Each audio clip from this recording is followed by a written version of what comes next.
and welcome back to my channel. My name is Muriel, and in this video I will be doing my monthly reading wrap-up for the month of October, and the one book I read just at the end of September I didn't mention in my September reading wrap-up. And this will also, well, overlap with my wrap-up of this project I took on of reading all the nominees for the first ever Ursula K. Le Guin Prize for Fiction. Now, about that latter point, unfortunately for me, this was a very bad experience, because the vast majority of the things I read were incredibly fucking mediocre, if not bad, and it borderline put me in a reading slump. So yes, I will not ever be doing that again. I'm not against the idea of reading some nominees for next year's Le Guin Prize for Fiction, but I will not force myself to read all of them because, wow, this was a chore to get through actually, and it's not good for my productivity, especially combined with executive dysfunction and depression, so oof. And also, unfortunately for me, once again, this coincided with me doing deep dives for Rings of Power, and Rings of Power,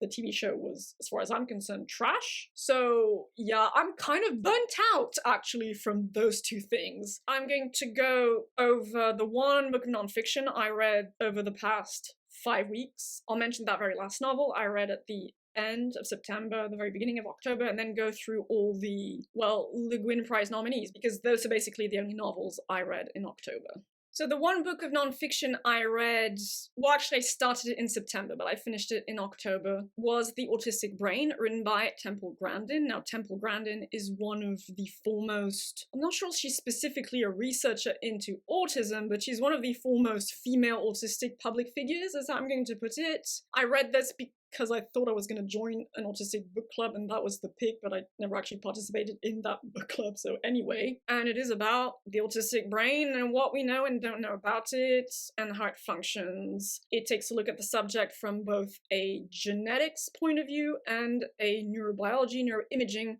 point of view, and, you know, also includes Temple Grandin's own experience as an autistic woman and some of the testimonials she's gotten from other autistic people, some lower functioning and some higher functioning. Yes, I know the functioning labels are a bit controversial, but it's easier for me to use them. And so her main thesis is that we should endeavor to research autistic traits rather than the diagnosis itself, the label itself, because there are lots of individual differences between autistic people, and some autistic individuals will have these gifts and these challenges, and other autistic people will have those gifts and those challenges in the ways we process sensory information, in the ways we think, in the ways we struggle with communication, social interactions, etc., etc. And so her argument is that we should just study specific traits and see how those correlate with a bunch of autistic diagnoses or different autistic diagnoses, and maybe the diagnosis itself should be broken down into more specific sub-diagnoses, which is kind of how it worked before, but then the DSM changed that, so make of that what you will. And that's the first part of the book, essentially. In the second part, she goes over the strengths autistic people have, and the fact that there are different ways of thinking about things and processing information. She argues there are visual thinkers, pattern thinkers, and word thinkers, if I got that right. And yeah, she says that basically we should value autistic people's strengths, and this will allow them to, I'm paraphrasing, but to get on the job market and have very successful and productive lives within a very capitalistic framework. Let's be real here, and that's kind of why I didn't like this book.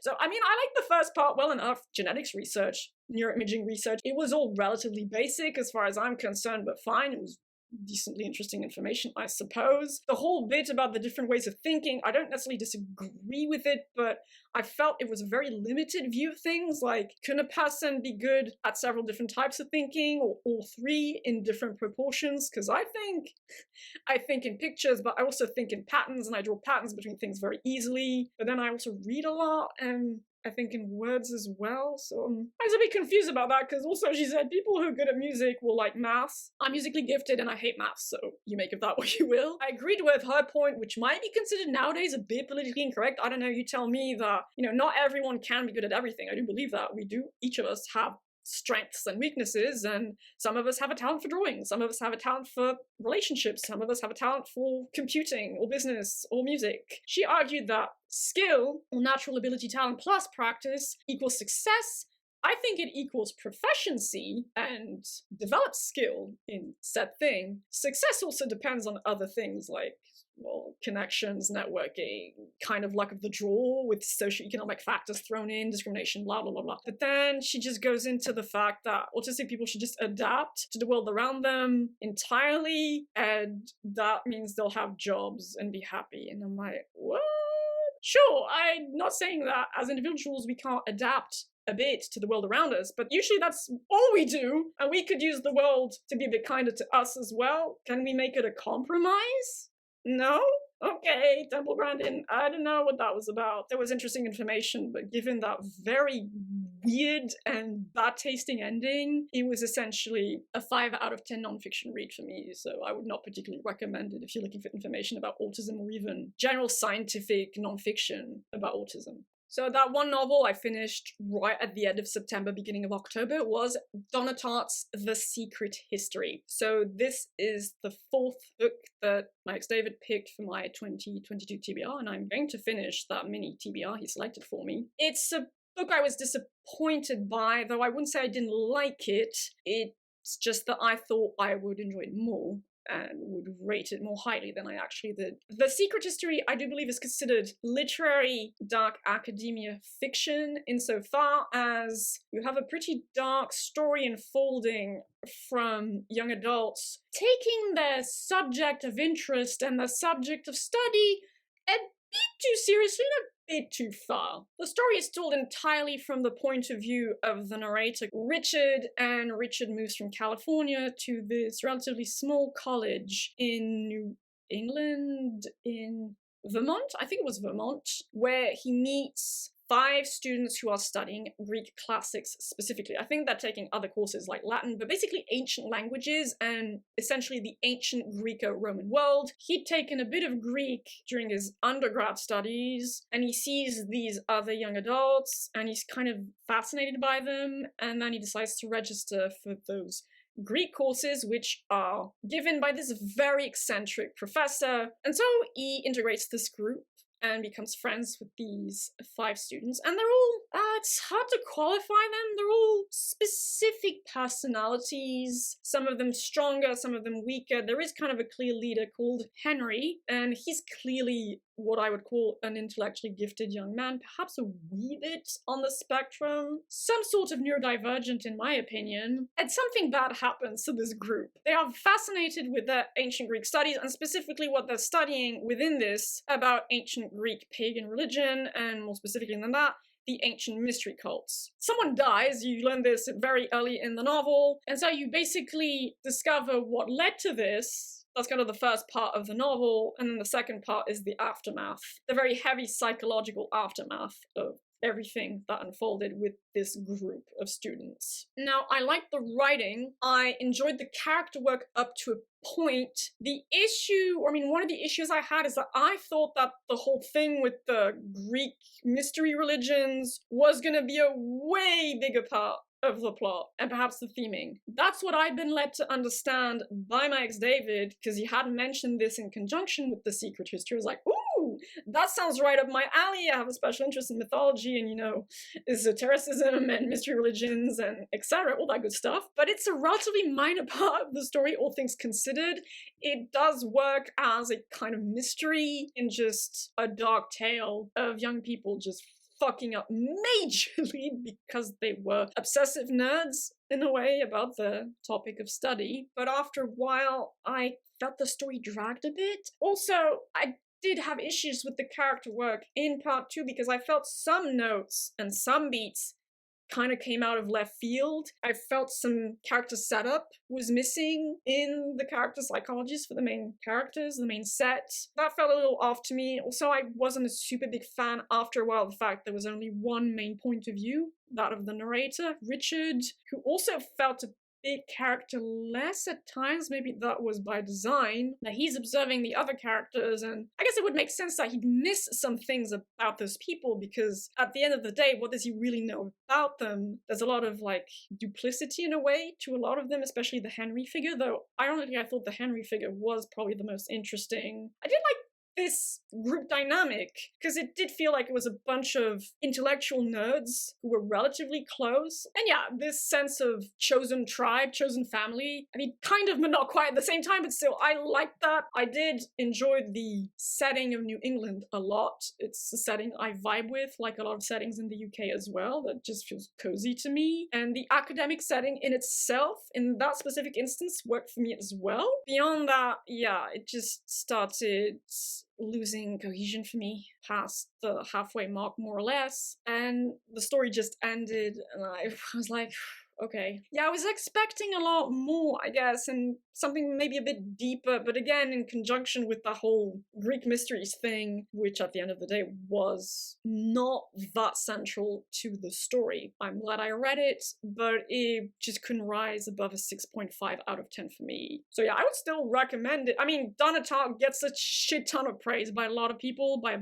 lot of literary fiction readers, so by all means, check it out if it sounds interesting to you. I don't know that mine is even an unpopular opinion. It was just, yeah, it was a bit disappointing, but it was still good enough, and I enjoyed reading it, so by all means, do check it out if you think this could be up your alley. Okay, now we get to the LeGuin Prize for Fiction nominees, and yes, I'm aware I'm releasing this video after the actual winner was announced, and I will give my thoughts about the winner, and of course, tell you all who I think should have won, or I mean, which book should have won. So first, I read The Employees, written by Olga Ravn. This is between a short story and a novella about people working on a space station, I think, a spacecraft orbiting a planet where people find these weird as fuck objects they bring back to the spacecraft thing, and it does things to the employees. That's what the workers on the spacecraft are called, and the employees are both human and humanoid. So think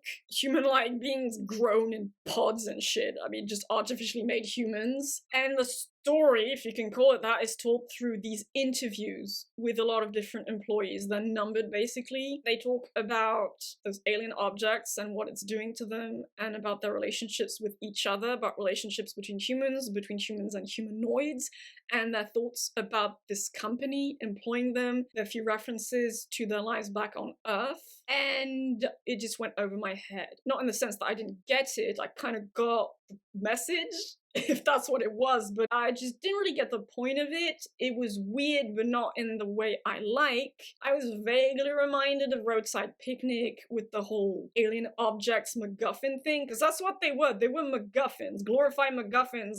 Okay, alien objects that give off sweet scents and make people kind of, hey, I'm happy. Yeah, okay, cool. I guess there's a commentary about capitalism in there, and maybe AI. Yeah, okay, I've seen that elsewhere, and it was better done. And I think that kind of theming, which is interesting theming, don't get me wrong, I do think it merits and needs a bigger page count. Now, I rated The Employees with a 4 out of 10. Then I read a book I rated a 5 out of 10, Appleseed, written by Matt Bell. This is the longest work amongst the nominees for this prize. This is science fiction with a smidge of fantasy/magical realism. I mean, you be the judge of that, I guess. You basically have 3 timeline stories paralleling one another. 2 of them are directly connected. The first one is very loosely connected to the other 2. So one takes place in the past, in the 19th century, with 2 frontiersmen planting apple trees in the Ohio frontier territory. They are 2 brothers. One brother is a faun. Why is this human being a faun or a satyr? You'll never learn.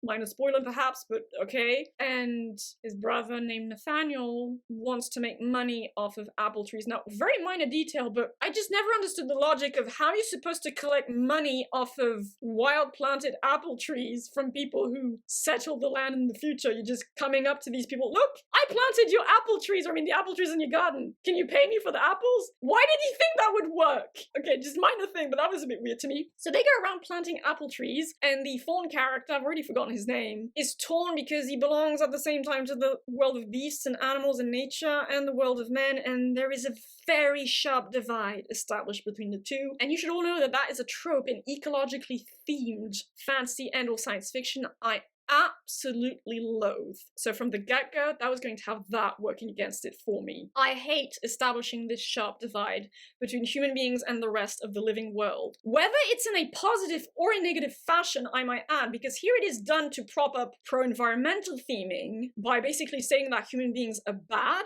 and destructive by default, but I don't like that. And I know a book is doing something wrong when it has me rooting for humans just a bit too much. So that's the first timeline. The second timeline is in the near future. The Earth has gone to shite because humans, climate change, etc. You have this dude who's kind of like an eco-terrorist, and his ex owns this even worse than Amazon company, a biotech company that owns a shit ton of land, and half the United States is kind of ecologically dead. And him and his crew are supposed to sabotage his ex and her evil overlord plans, but oh, there's a twist with that. And then you have a timeline in the future where the world has been frozen over because, maybe a minor spoiler for those who are familiar with this story, there's kind of a Snowpiercer motif in this book. If you know what it is, you'll know what I'm talking about. So the world is frozen over and you have this one dude who looks also like a fawn, biochemically engineered, going around collecting biological material for reasons. Apparently, also the story in the first timeline is supposed to be a reinterpretation of the Johnny Appleseed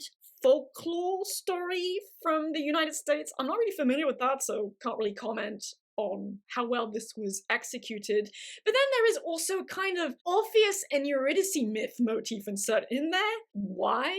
I really did not get the relevance of that. Like, it's worked in kind of ham-fistedly and then is echoed in the third timeline, but I was like, how is that related to ecological theming though? And still, why is there a random human born as a fawn? So that's the fantasy/magical realism element, and I did not get its point. Now, I liked the descriptions of nature in that first storyline well enough, but given there was this magical realism element that kind of just came out of nowhere, I didn't really care. And like I said, the main idea here is that, oh, humans bad because we destroy the environment. It's not that I fully disagree with this, but establishing a clear divide between ourselves and the rest of the living world, to me, is part of the problem. And just reinforcing that to save nature, to me, that's not the solution, mates. And this is, by the way, something that is absolutely not done in a very recent new all-time favorite, Hollow Kingdom, written by Kira Jane Buxton. I have a review for that if you're interested. It was a 5 out of 10 because,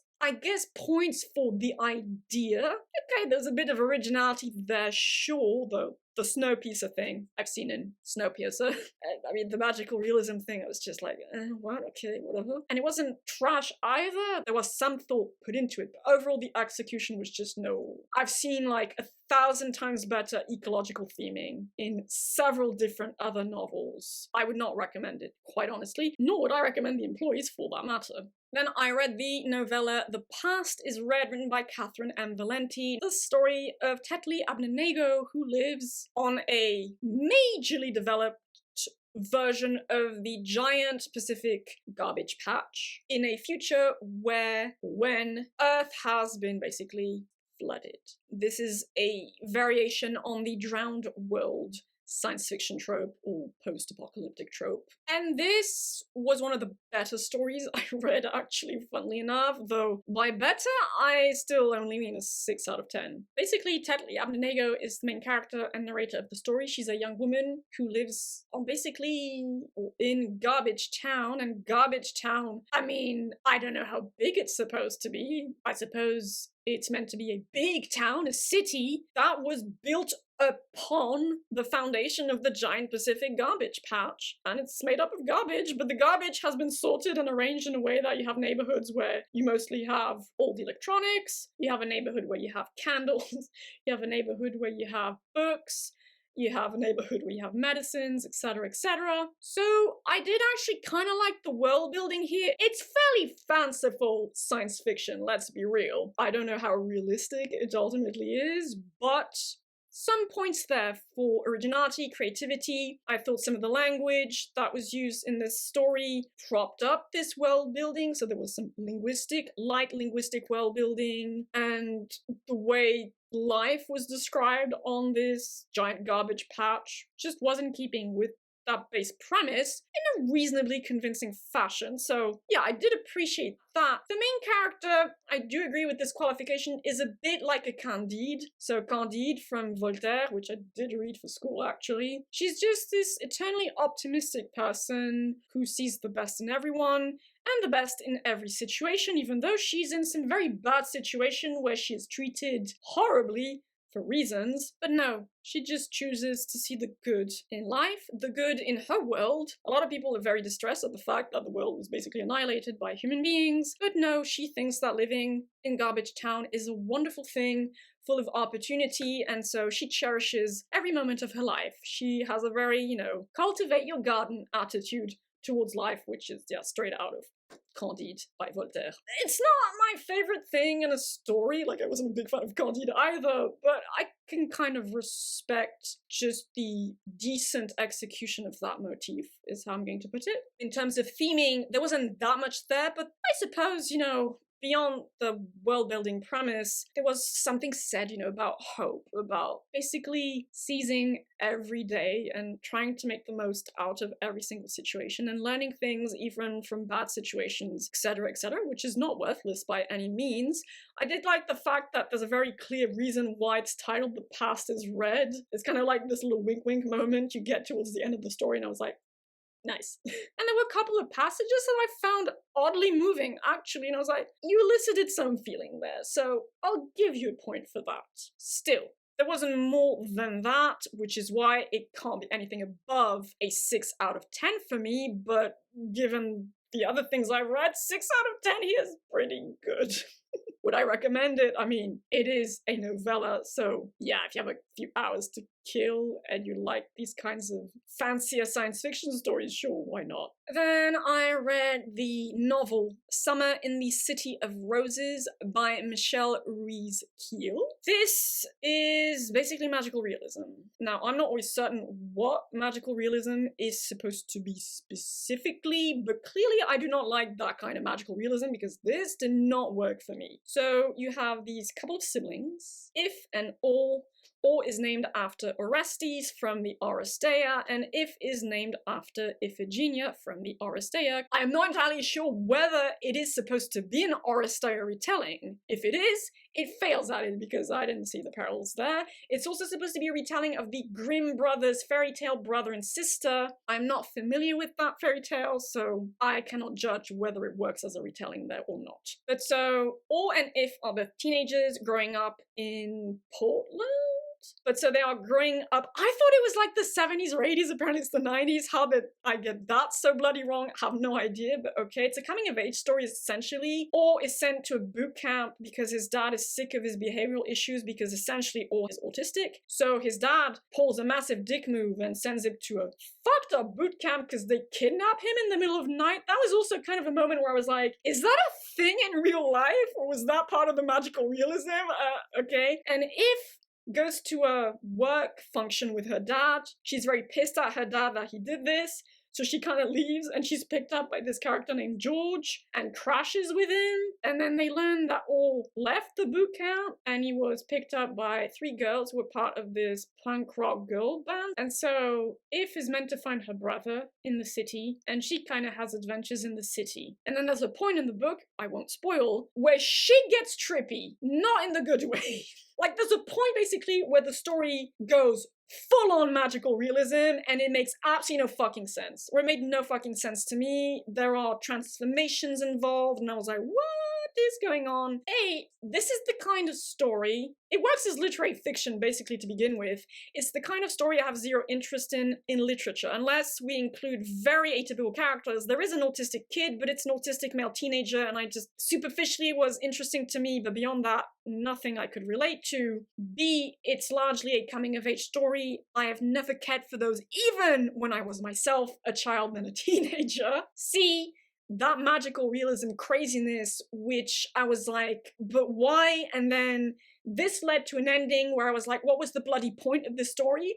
If that happens, I am majorly pissed. On the positive side, because yes, I can acknowledge some positives, I thought the setting was interesting insofar as it featured fairly bohemian characters. By bohemian, I mean semi-homeless kids, sex workers, just people with alternative lifestyles a little bit.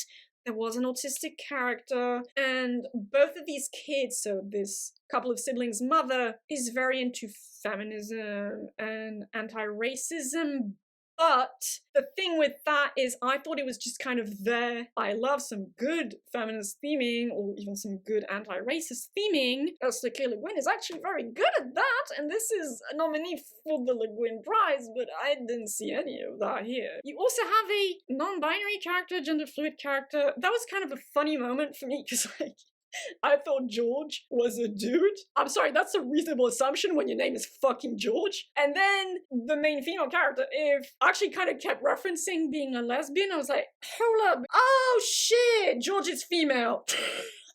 I was like, wait, was I just a massive idiot here? Because I didn't get that until like the 60% mark. I was like, the fuck, was I just extra thick reading this? But no.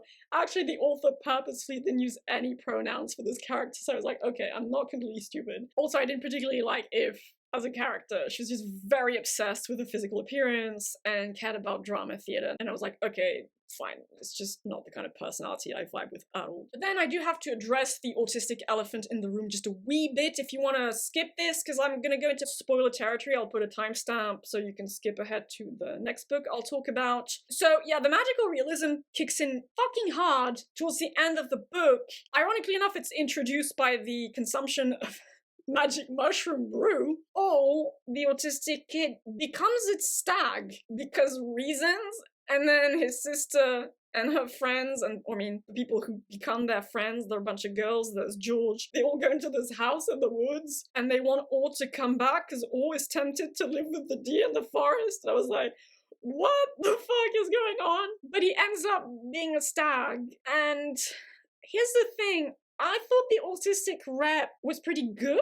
Actually, that's my opinion as an autistic reader, but may I remark upon the fact that it is the autistic character who is gotten rid of, essentially, because it is also noted that his behavioral issues cause a fair few problems for his family, his parents especially, and fair enough, he does get violent at times, which is difficult to handle, so the solution in the narrative is that he transforms into a stag and fucks off into the wild, and that way he is no longer a problem to anyone around him. I mean, I don't get too upset about these things, but in an age where it's all about representation and, you know, identity politics and stuff, that's how you deal with your autistic character.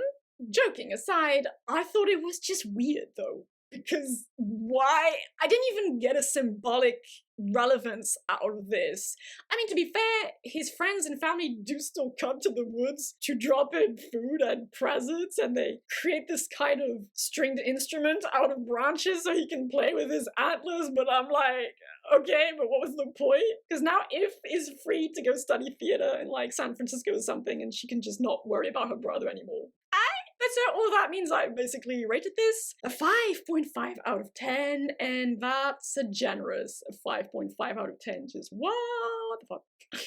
Then I read After the Dragons, written by Cynthia Zhang. This is also a novella. I would say it's very light science fiction. So you have this young man coming to Beijing during a kind of exchange student program. I mean, I think he's finished his undergraduate degree, but he wants experience working in a lab in Beijing to then go into medicine or biomedical research. He goes to Beijing specifically because his grandmother was from Beijing, and his grandmother died from a newish disease called Xiaolong. I thought Xiaolong was going to be a COVID analog, but it's rather a ramped up version of emphysema, really, triggered by very high levels of air pollution. So his grandmother died of this, and he wants to do research into Xiaolong to find, well, treatment for it. This young man is called Eli, and parallel to this you follow another young man called Kai, I think, a biology and an art student, that's how I understood it, and he rescues feral dragons, because in this version of reality, dragons are real animals. Now, Western dragons used to exist, but humans killed all of them in the Middle Ages. Now only remain Eastern Asian dragons, but they have shrunk. They're little wee dragons, and they're kept as pets. Ah, yes, I wanted one, of course. So he rescues basically escaped pet dragons that try to survive in the city, but it's also been noticed that these little dragons have very adaptive respiratory systems, and so there's this idea that they might be studied as model organisms to, well, treat Xiaolong down the line. And basically Kai and Eli's paths cross, and this story basically works as a light gay romance. And not much else. And yes, it was touching to a certain extent, but I didn't much care for this romance. The dragons were cute, very cute, but not much was made of them ultimately. So I mean, okay, taking care of, rescued animals, that's always going to move me, but fucking dragons. It's borderline offensive to me that you have dragons in your story, you don't do more with them.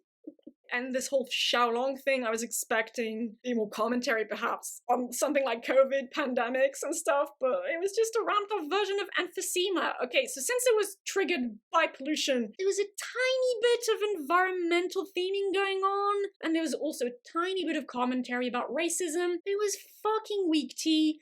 Beyond that, there wasn't much to chew on world-building wise, and it was essentially a gay romance. It was cute, sure, but not the kind of thing I'm particularly interested in. So this was another 5.5 out of 10 for me.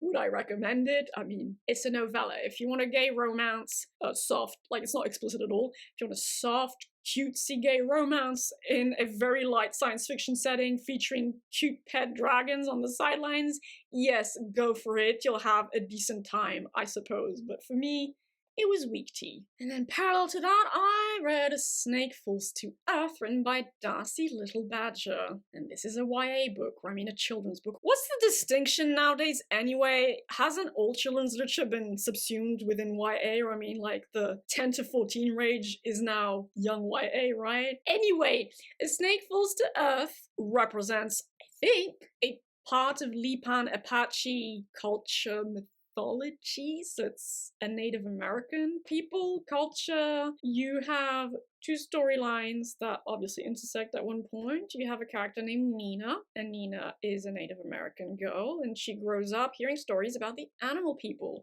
And the animal people are basically spiritual beings who have two forms: a humanoid one and an animal one, and their lives in the spirit world, which in this book is called the reflected or reflecting world, I think it's the reflected world, their lives are tied to real animal species back on Earth. And there's something to do with that in the overarching story. But the way I understood it, it's accepted fact on Earth that these beings are real. And once upon a time, the spirit world and the world of material Earth were connected very directly, but at some point they got separated for whatever reason. And so she talks about this with her family, and she spends her time recording stories on a kind of equivalent of Instagram, YouTube called Storyteller. And then the other storyline follows Oli. And Oli is one of those animal people. He is a cottonmouth snake person. So his true form is a cottonmouth snake, and you follow him on a few adventures. He gets kicked out of his home at a certain age, and he has to make it out on his own as an adult snake person, and he meets friends and foes, and it was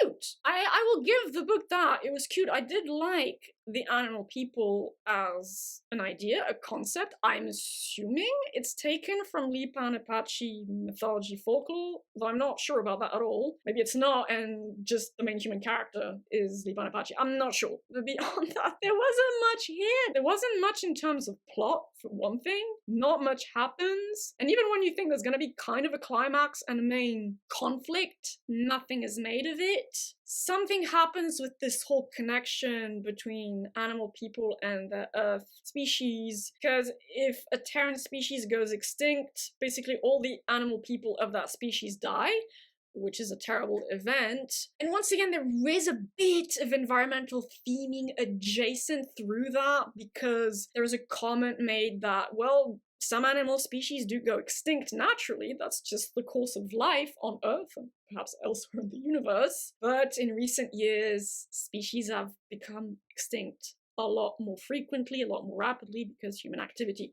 Okay, fine, but it didn't really go anywhere beyond that. I will give this to the author. I thought she translated the typical, shall we say, behaviors of the species she had represented through her animal people characters very well to their humanoid forms. So even in humanoid form, they act like you would expect that animal species to act. So coyotes are very active and playful, and of course in a lot of Native American folklores and mythologies, coyote is a trickster animal, spirit, even god. Raven can be as well, or crow, so you have that with the coyote characters. Cottonmouth is a snake, and so when he's scared he transforms into a snake and just goes into the water because snakes are much faster in the water. Beyond that, there wasn't much for me to chew on. Once again, I thought there was potential with the world building, but it was a lot of unrealized potential. Why was the reflected world separated from Earth? The whole extinction threat subplot, I thought more could have been made of that. You also learn about human spirits, and I wasn't quite clear on whether or not they were simply the animal people equivalent for Homo sapiens or something a bit different. Nina's story is fine, but I mean, okay, she's growing up, and I didn't really care much more than that. And also the whole reliance on social media as a plot device, I wasn't a super big fan of that. I also thought that even as an older teenager character, she was very naive, and that kind of broke my suspension of disbelief just a teeny bit. I mean, I did not expect much because this is a YA novel, and sorry if that's me being bitchy towards YA as an age category, but I speak from some experience here as an adult reader. I wasn't expecting much, but honestly, I've encountered way deeper theming in children's fiction or younger YA fiction than was present in this. Yes, looking at you, his art materials. I don't think it had to be on that level, but come on, just a wee bit more. Also, it just felt like the prequel to an actual main story and not a main story in itself. So once again, this was a 5.5 out of 10. A generous 5.5 out of 10. And this confirms why I will never, ever, ever read YA fiction again. Damn. And then I got to The House of Rust, written by Khadija, Abdalla, Bajaber, and that's where I broke. I actually did kind of reach burnout level with this bloody self-imposed challenge, and what's funny about this is that I broke on the actual prize winner of the first ever LeGuin Prize for Fiction. So The House of Rust basically follows this little girl living in Mombasa. Her dad disappears at sea, and he always took her with him on his fishing boat. I think it's implied he fished for sharks or something. You learn a bit about her family. There's a shadowy figure introduced. There's a talking cat introduced. Maybe a talking fish or a talking shark. I think this is supposed to be like fancy, perhaps magical realism once again, and this little girl is meant to go find her dad. But I DNF'd at page 62, so about a quarter of a way in, because I just couldn't anymore. I thought the prose style was just very choppy, bumpy, rough, and that made even reading those 60 pages an absolute chore. Nothing in the plot was good enough to grab my attention, and nothing in the world building, local culture and folklore was engaging enough for me to force myself to trudge through and finish this book. So yeah, I just broke. So I'm not gonna give a rating because I didn't read enough of the material. I just DNF'd this one, but it actually won the prize. Based on the little bit I read, I don't think it deserved to win it really, but there you have it. Because it kind of also dissed on crows, and I'm not about dissing on my beloved corvids. Then I also started to read How High We Go in the Dark, written by Sequoia Nagamatsu, and this is basically a pandemic story in the near future, think 2030s. Climate change is a thing, it has melted the permafrost, and oh, guess what was hiding in the permafrost? A very old virus, and it's a very aggressive virus, and lots of people are dying left, right, and center. You do have a talking pig at one point, and that chapter actually broke my heart. So I might actually finish this one, but I did not finish it by the time the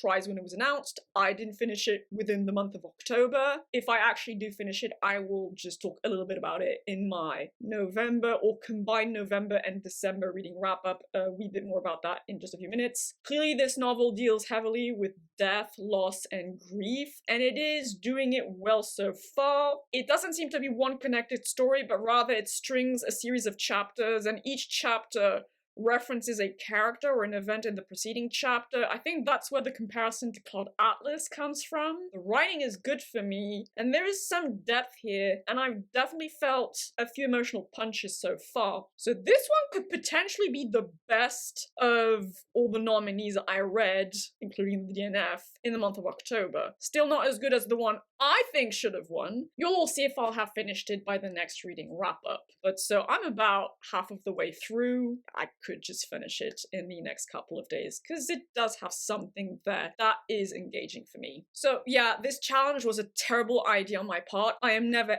ever doing something like this ever again. Next year, I'll probably try and read some nominees for the 2023 LeGuin Prize for Fiction, but I will be a lot more selective. However, in my opinion, I think that Elder Race, written by Adrian Tchaikovsky, should have won. It is a new all-time science fiction favorite of mine, and I read it before knowing it was a nominee for the first ever LeGuin Prize for Fiction. That is a 10 out of 10 read to me, compared to all the 4s, 5s, 6s I've read. It's like, what the actual fuck though? There's just this insane gap for me in quality. That novella should have won, just straight up, and it actually reminded me of LeGuin in fiction too, which I find just crazy. So yeah, it was not a good reading month by any means. I got burnt out on this self-imposed TBR, and I got burnt out on the whole Rings of Power thing. Don't get me wrong, I did have some fun doing my deep dives, and I do believe some of you enjoyed those, so it was a nice little mini community experience. But still, it did burn me out because I hadn't planned on doing that at all, and well, executive dysfunction, depression, bad at planning.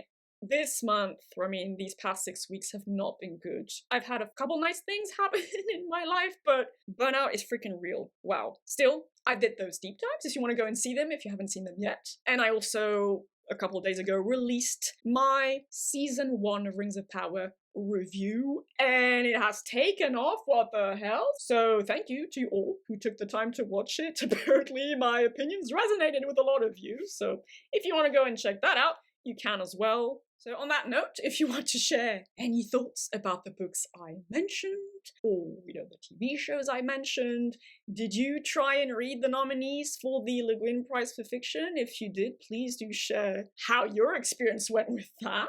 But in the meantime, I hope you will have a lovely day, evening, or whichever time of day you prefer. Do take good care of yourselves. Thank you for the continued support, and I will see you all somewhat soon-ish in another video. But until then, bye-bye.